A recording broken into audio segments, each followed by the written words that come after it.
and welcome back to the Taste Test Bistro. We're here again with the penultimate taste test for the Wicked Kitchen range. Today we're going with the Veggie Pasta and Amazeballs. This is the second pasta dish in the range, the other one being the barbecue butternut mac. Now I absolutely love pasta. I eat it at least once or twice a week, but it's not something I would ever normally consider buying a ready meal version of, just because I find it so quick and easy to make myself. That being said, I'm really excited to try these little Amazeballs, and I think something like this would be really fantastic to take as a quick and easy meal to work. If you haven't seen the rest of the taste test, please visit the description box below for the links. There's a whole range of food we've tried, from naked burrito bowls to curries, pasta dishes, and there's even a pizza coming up, so make sure you stay tuned for that. In the meantime, let's get on with the tasting. So for today's taste test, we've got a little bit of a twist on the good old-fashioned vegan comfort food classic, pasta in a rich tomato sauce. This must be every vegan's go-to favourite meal. It's quick, it's easy, the ingredients are usually readily available, and it's something we all know and love. Obviously, the addition of the Amazeballs just takes it up a level. So the description we've got is charred courgette and aubergine, chickpea and vegetable, with fire roasted red pepper sauce and strozzapreti pasta. Again, it's a keep refrigerated, not suitable for home freezing. So my first assumption of this one is because it is such a classic combination, it's going to have to be done really well in order to justify both the price and buying it on a regular basis. If we take a quick look at what's inside the pack.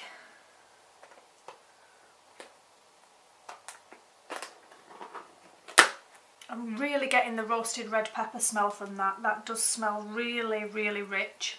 I love the thick coating of sauce on this. I do like my pastas very saucy. So this really thick coating of sauce is perfect for me. It's not a type of pasta I've had before, so again that's something that makes it a little bit interesting. And the main thing I am really pleased to see is I really like the size of these Amazeballs. I do much prefer anything like this, whether it be a falafel, a meatball alternative. I do prefer them to be very small mouthfuls rather than quite big and heavy. So I'm really pleased to see that these are quite tasty little mouthfuls. It smells good, it looks good. As I've said, it's going to have to be pretty outstanding, I think, to make this one of my go-to meals, because this is something I think I would knock up quite quickly. Perhaps not the Amazeballs, but definitely the pasta itself. And these to me look like something you could potentially make and freeze in batches, or as an alternative you could quite easily add pre-made falafels to a pasta sauce. So for me, this is going to have to be pretty outstanding for me to choose this as a regular go-to meal. Another criticism again for me, which I have pointed out with some of the rest of the range, I think this tub could be a little fuller. Obviously it's moved around a little bit in the storage and the transportation, but this end particularly of the tub is virtually empty. There's literally almost like a single layer of pasta up at this end. Obviously it's a bit thicker towards this side, but for me there's a lot of space left in that tub that could have been filled with extra pasta and possibly a couple of extra little balls of these. I'd also have really liked to see, as with some of the others, maybe a tiny little pot here of Parmesan cheese that could have been taken out and sprinkled over the top at the end. I know it's something that is feasible for them, because with the teriyaki noodles they do come with a little pot of crispy fried onions to go on top. So I think a nice touch for this would have been a little pot of a Parmesan style cheese just to go over right at the end. I usually would not eat a pasta dish like this without a cheese on top. Obviously for the purpose of this video I won't be doing that because I want to get the true flavours of what we've got in the tub, but generally I wouldn't enjoy something like this as much without having a little sprinkle of cheese on there, so I think that is just a little bit of an oversight. All in all, pasta's one of my favourite meals, so I'm looking forward to giving this a try.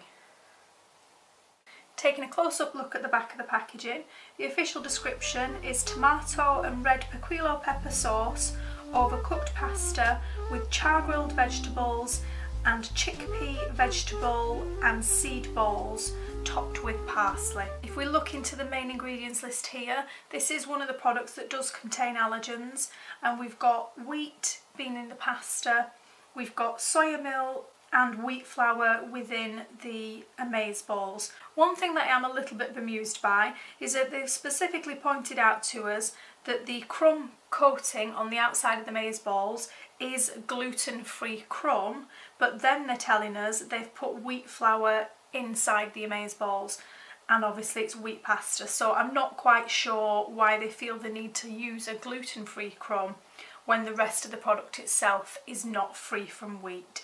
So that could just possibly be a mild annoyance to anybody that does suffer with wheat allergies.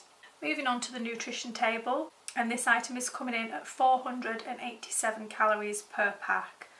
Once again, it's a 1 serving pot, no artificial flavours or colours, suitable for vegans, and this is a refrigerate only, so it's not suitable for home freezing.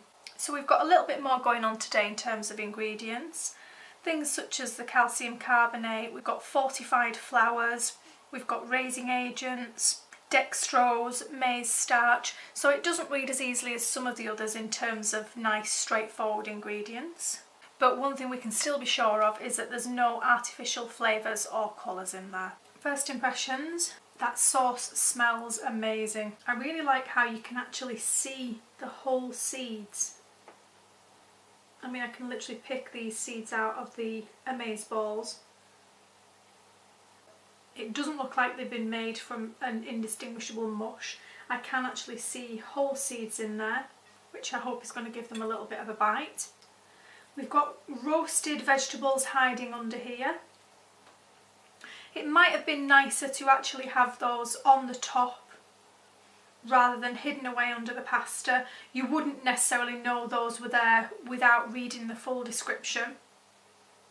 You could quite easily assume that the vegetables were blended into the sauce, but there is actually some nice substantial chunks of roasted vegetable. That's a nice chunk of roasted aubergine there, but they are hidden away down here underneath the rest of the pasta sauce.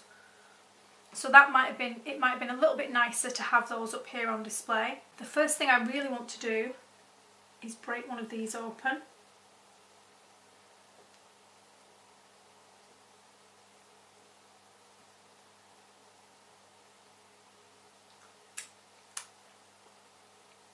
As I said, you can see all the whole seeds and everything in there. That looks quite wholesome. I'm going to give that a little try.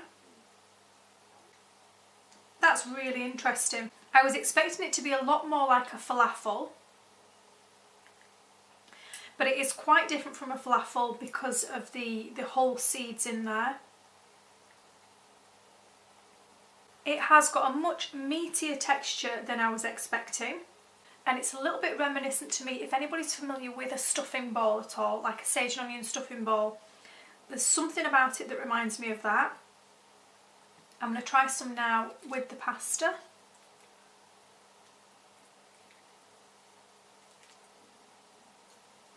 That pasta sauce is amazing. That really is good. You can really tell, you can really taste the roasted red pepper in there.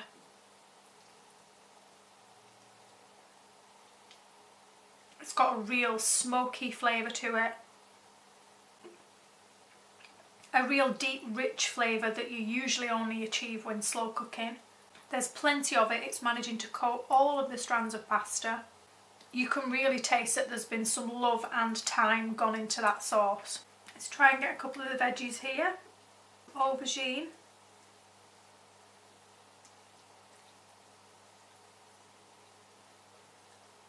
The aubergine, as with all the vegetables in this range, has got a real nice bite to it. It really does taste char grilled. I'm going to try a little bit of courgette there. You can probably hear that's still got some bite to it. It's got a lot of flavour in it. Courgette does tend to go a little bit watery, I think, especially when it's been pre-cooked and reheated. but that tastes to me like that's literally just come fresh off a griddle. You can see that the pepper actually has got griddle marks on here. You can definitely taste that this has been genuinely roasted rather than just having smoky spices added to substitute the process of roasting. These have clearly been char grilled, char roasted, and that really does come through when you're eating them. So it's got a little bit of a spicy kick to it. It's just obvious that it's something a little bit above and beyond a regular tomato sauce. It's not something that would be off-putting for anybody that doesn't like spice, and it's definitely not on the level of heat that you would expect if chilli had been added. It's just giving a nice little zing to every mouthful. I'm going to go back in again with the Amazeball. I'll try get a little bit of everything on this fork.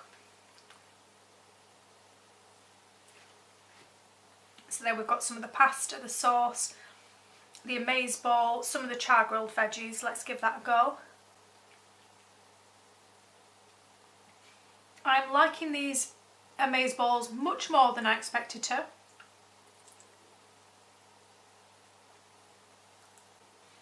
They've got a lovely texture to them, and they're actually much more filling than they look for the size of them, which is something that always pleases me, having a huge appetite. Having experienced them now, I think the quantity of them was probably correct. Originally I thought that maybe they looked a bit lacking, just because they are quite small in size. But because they are quite dense, I think they probably have got the quantities right there for most people. All in all, it's impressed me much more than I expected a tomato pasta sauce dish would. For me, as I mentioned earlier, the one thing that would really take this to the next level would be the addition of some Parmesan style cheese. I just think it needs a little bit of acidity, a little bit of a lift. And who on earth eats pasta without cheese anyway? I mean, that certainly doesn't ever happen in my house. All in all, it's surprised and impressed me. I'm going to go ahead and give this a steady 8 out of 10. The addition of some optional cheese to sprinkle over there would have definitely taken this up to a 9. But all in all, I think they've done a really nice job of this. So that was the veggie pasta with Amazeballs, and in my own personal opinion, Amazeballs is a great description for it. I really wasn't expecting to like this dish as much as I did, and I wasn't expecting it to impress me as much as it has. The addition of the Amazeballs on there definitely takes it up to the next level, and I would say the smoky tomato sauce on there is the equivalent of anything you'd typically expect in a good Italian restaurant. It's way above and beyond anything you would find available in a supermarket in a jar. You can really taste that time, love and attention has been put into that sauce. There's a nice balance of sauce to pasta ratio, and overall everything works really well together. My only criticism, aside from the lack of cheese, would be I would maybe have liked to have seen a few more of those vegetables in there. Unlike a lot of the rest of the items in the range, this one doesn't specify that it's one of your 5 a day. They can easily remedy that just by adding a couple more of these roasted vegetables in there. The lack of cheese is obviously an opinion that's very specific to me, and it's not something I've marked it down greatly for. In my own opinion, the best thing you can do is, once it is heated up, whack some of your own vegan cheese on there, and this will just make it the best it can possibly be. All in all, I've been surprised and impressed by this dish, and I would say that now in comparison, I definitely prefer this one to the barbecue butternut mac. If you want to see exactly what that original rating was, please visit the link in the description box below. You'll find the link for all the other taste tests down there too. Stay tuned for tomorrow. We have got pizza coming up, and who doesn't love pizza? I'd really love it if you could show your support by giving this video a thumbs up, and let me know in the comments below if you've been inspired to try any of the range so far. I'm going to get on with finishing this, and I'll see you tomorrow for the final taste test. Thanks for watching.